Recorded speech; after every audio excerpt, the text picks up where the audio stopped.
Good morning, all. We are moving to a new topic. This is about the principles of anti-cancer therapy. So, the chemotherapy portion has got two distinct areas. The first one we already discussed, which is regarding the antimicrobial therapy. We have discussed in detail about the various antimicrobial agents such as cephalosporins, aminoglycosides, then penicillins, etc. We also have discussed about the anti-malarial drugs, antifungal agents, anti-protozoal drugs, antiviral agents, etc., etc. Now we are going to discuss about the basic concept of anti-cancer therapy. So there are various drugs which are used in the treatment of cancer. So I want to discuss and emphasize what is cancer and what is the basic pathophysiology and what is the basic molecular rearrangements takes place during cancer. So these are the common things we discuss elsewhere. Fine. So I'll be focusing about the treatment part. You know that cancer is a condition having uncontrolled multiplication of the cells, which is caused by the mutation of the genes coded for the cell division. So this mutation can lead to uncontrolled rapid multiplication of the cells, which can eventually precipitate as a tumor. Okay, so cell growths and tumor, right? So what I'm going to tell you is there are few terms and a few important points to be remembered before we discuss about the anti-cancer medication, the therapy as such. 2-3 important points that generally we are aiming for a drug with the least effect on the normal cells and the most selective effect on the cancerous cells. So the drug therapy has to be or it has to target the cancerous cells, differentiate. It should have an ability to differentiate the cancer cells from the normal cells, or vice versa, the normal cells from the cancer cells. So conventionally, we have been using a group of drugs which are generally called as cytotoxic drugs, which means it is toxic to the cells, and it is very difficult to differentiate the cells, and these group of drugs cannot differentiate which is the normally normal rapidly dividing cells, which is a cancerous cell. So what happened eventually, these drugs are non-specific, which can destroy or can distract or can kill the normal cells like hair follicles, your bone marrow, the myeloid tissues, lymphoid tissues, etc., or even the epithelial lining of the gastrointestinal tract.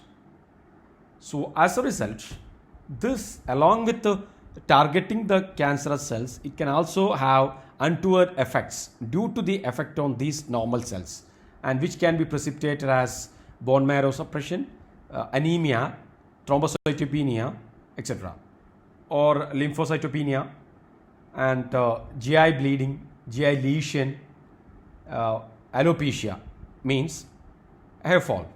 So these are the common group of adverse effects that should be anticipated in connection with the cytotoxic drugs.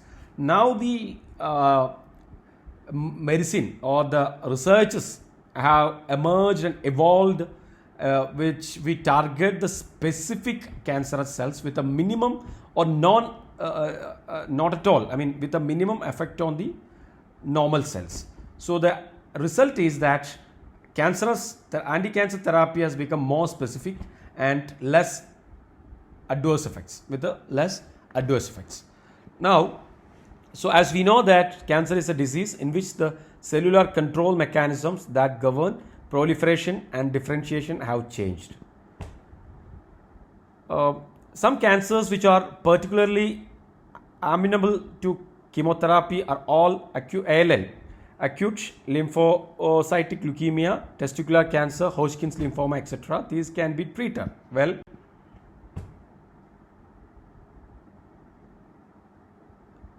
Cancer is basically like what is the etiology? We know that it is there is a reason that mutation of the gene could be the reason, but this mutation could be due to several reasons, which includes environmental factors, chemical factors, and viruses. Some viruses. The classic example is human papilloma virus, HPV, can cause cervical cancer.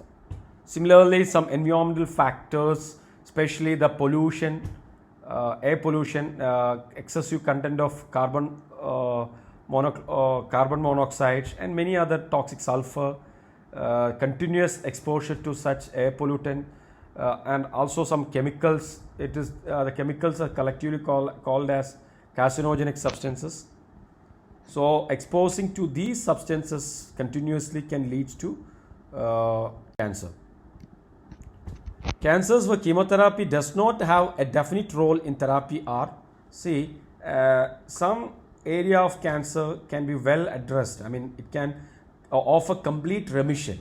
After treating the condition, a patient can survive for years as a normal person. But there are some conditions where the cure rate is very negligible, like cancer of stomach, adenocarcinoma. Generally, we have palliative role.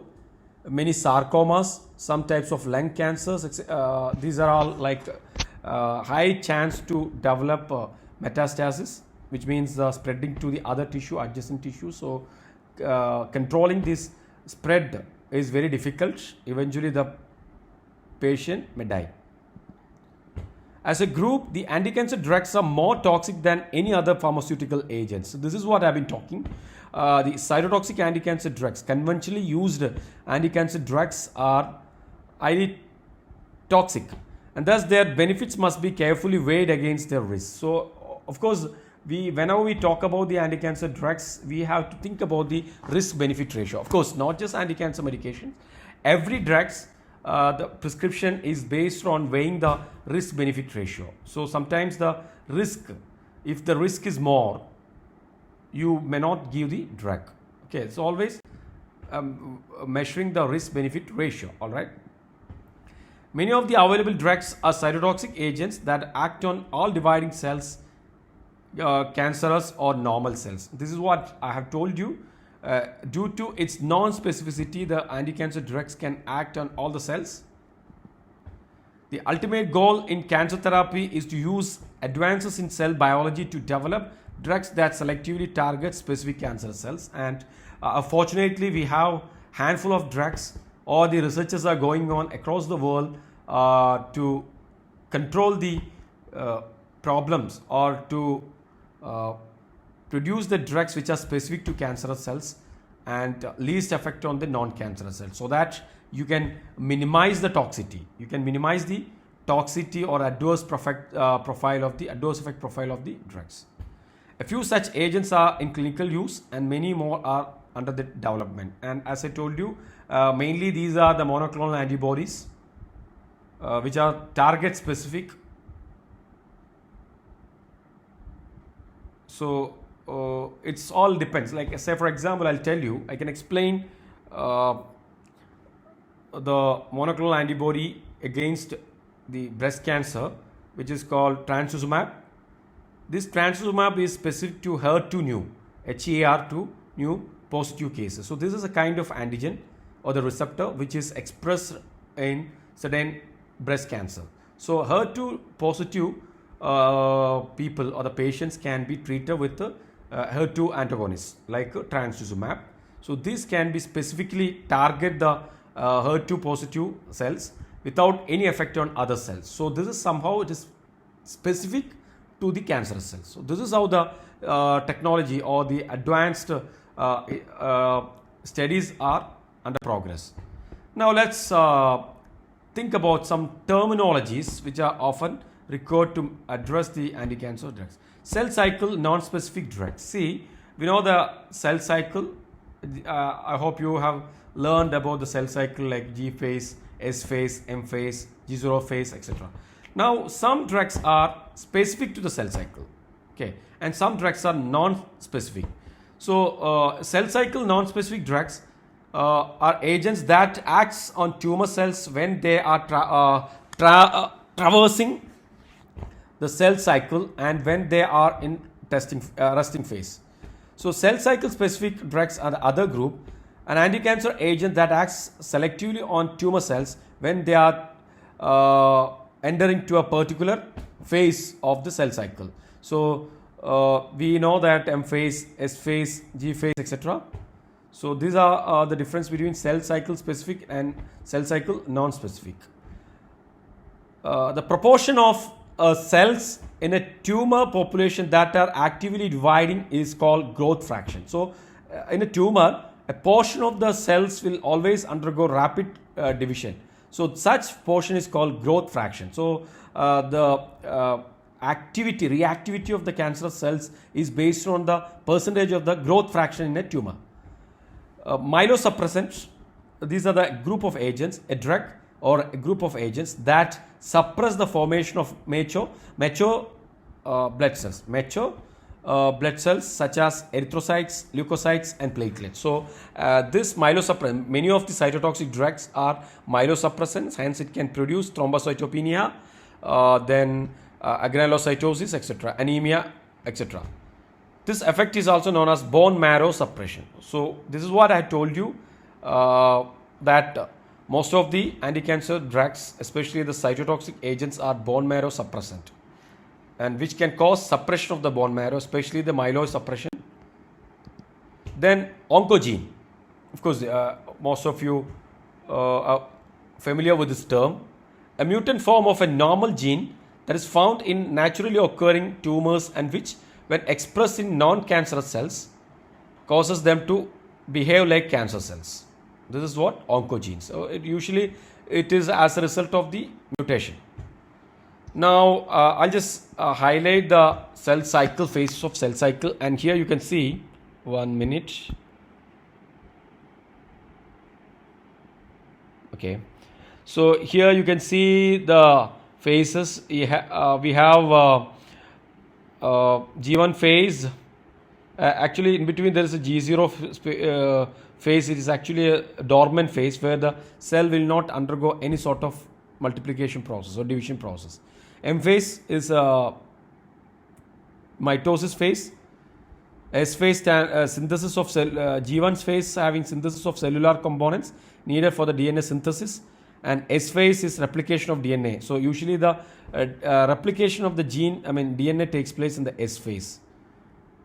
G2 phase, synthesis of cellular components for mitosis, and M stands for mitosis. So this is the preparatory stages. G1, S and G2 phases are preparatory stages for the mitosis. M stands for mitosis, and you can see some of the examples. Bleomycin is the G2 specific.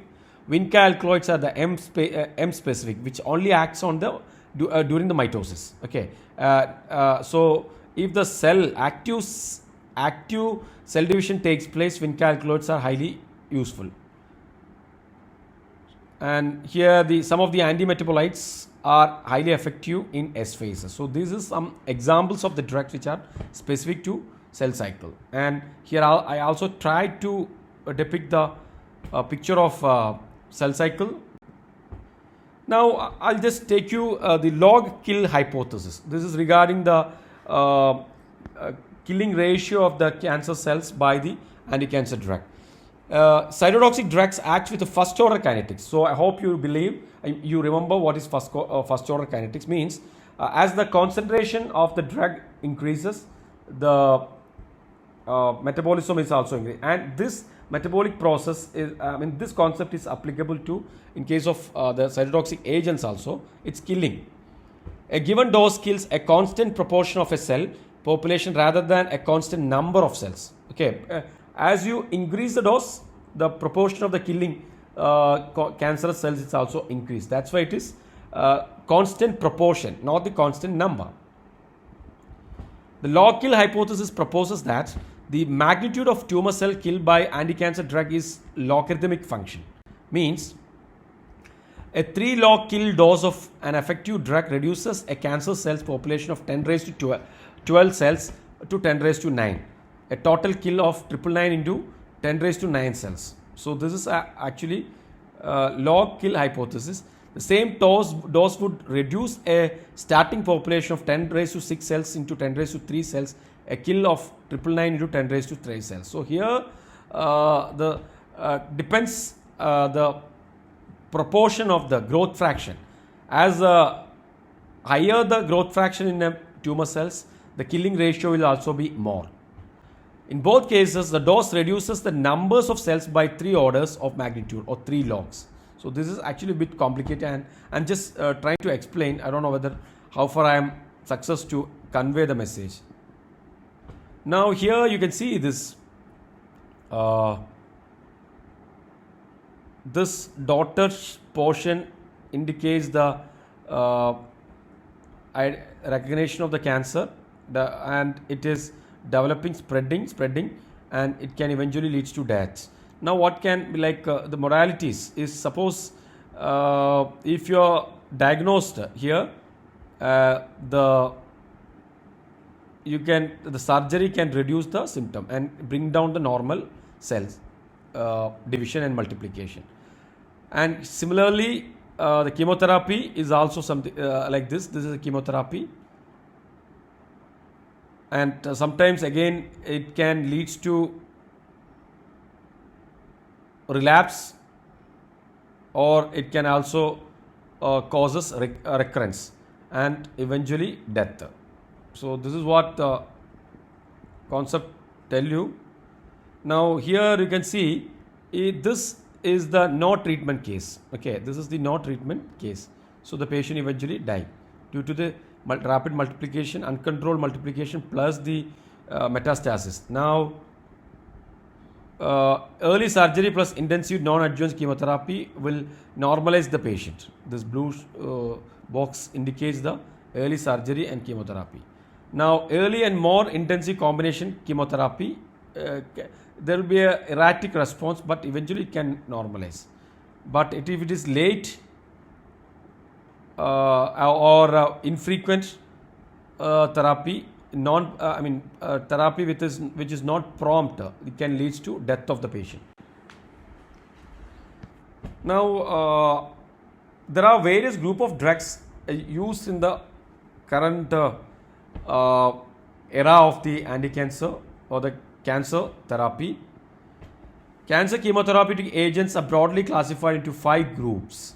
Okay, I think this can be further divided into various groups, but for your kind understanding, I'm just telling few important groups: alkylating agents, antimetabolites, natural products, hormones and their antagonists, miscellaneous agents. So under miscellaneous, I think we can include various newer drugs, including monoclonal antibodies. So actually, though I have mentioned it's a miscellaneous, but nowadays this has become a more prominent group of drugs which target only the cancerous cells without much effect on the non-cancerous cells. So these are the highlights of the modern chemotherapy or the cancer chemotherapy. So please remember this. Now another problem we always face is that resistance of anti-cancer drugs. So that's another problem. Apart from the toxicity of the anti-cancer drugs, resistance is always a problem. Drug resistance is a major problem in cancer chemotherapy. Mechanism of resistance including the following. Okay, so there are different mechanisms. One is increased DNA repair. See, like say for example, our alkylating agents, the first chemotherapeutic group which I have mentioned in the previous slide is about alkylating agents, which actually causes DNA damage. Now what happened, the host cells or the cancer cells itself develop some method to repair this damaged DNA, so that the drug effect of the drug will be transient. Second mechanism is formation of trapping agents. Some tumor cells increase their production of thiol trapping agents like glutathiones, which neutralize the anti-cancer drugs. So what happens after exposure to these cancerous anti-cancer drugs, the cancerous cells start to synthesize and generate the neutralizing products like glutathiones, which actually reduce the toxicity of the anti-cancers. Right? So eventually it leads to drug resistance. Now the third one is changes in target enzymes. See, most of the anti-cancer drugs which we have discussed earlier, the group mainly target in the endogenous enzyme system. So what happened? The body will try to change the structure of the enzyme so that these drugs cannot inhibit. It cannot act as a substrate or an inhibitor of the enzyme. So eventually that can lead to resistance. Now, fourth mechanism is decreased activation of prodrugs. Means many of these anti-cancer drugs are prodrugs which record the host cell enzymes or proteins for the activation. Now what happened? The body will suppress the activation of many such prodrugs. So as long as it remain as a prodrug, I hope you know what is the meaning of prodrug. Prodrug is an inactive form of a drug. This inactive form of the drug need to be converted into active form so that it can be utilized.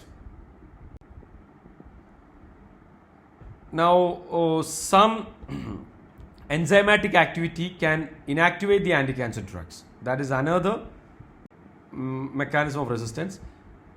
Decreased accumulation of a drug in the cancerous target or the target cell. So this is quite common method of drug resistance, which is actually developed due to the presence and operation of certain proteins like P-glycoprotein or MDR, multi-drug resistance protein. These proteins will actively pump out the drug molecule from the cancerous cells to the out of the cell.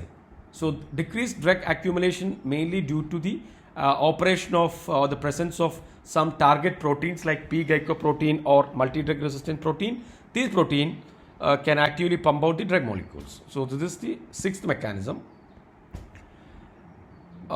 This transport molecule involved in the accelerated efflux of many anti-cancer drug in resistant cells. Now apart from this, I just wanted to tell you one more important point which is not discussed as a principle of chemotherapy here, because I have incorporated those with the individual drugs. This is a general toxicities of anti-cancer, because you might have noticed many people develop severe untoward effects after commencing the anti-cancer medication, especially the cytotoxic drugs such as the alkylating agents, antimetabolite, etc. So what is the problem? I think why it is happening? I told you that the cytotoxic drugs are basically non-specific, which not only inhibit the cancerous cells but also interact with the non-cancerous cells such as myeloid tissues, lymphoid tissues, the other bone marrow cells, then the epithelial lining, hair follicles, etc. As a result, this can cause us, and even it can cause a severe emesis, hyperemesis, and these are very common adverse effects with the cytotoxic drugs.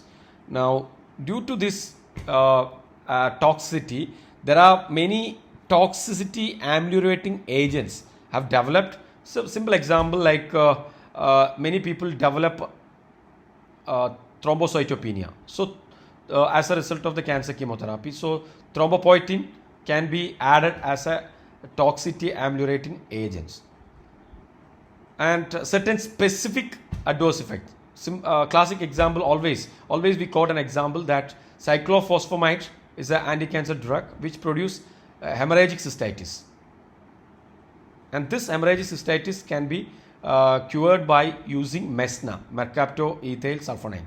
So this compound can ameliorate the toxicities associated with the MESNA. So this is very important point to be remembered, and we'll be discussing the individual toxicity along with the individual group of drugs, and of course the common toxicity ameliorating agents. So this is about the this is about the principles of cancer chemotherapy, and I just emphasized the importance of some terminologies and some adverse effects which are common with the cytotoxic drugs and drug resistance and the group of drugs used as anti-cancer drug. So this is a basic concept required for the undergraduate level. Thank you. If you have any doubts, you can always ask me. As I always says, you are always welcome, and if you have any doubts to be clear, please, you're always welcome. Thank you. Thank you for your patience.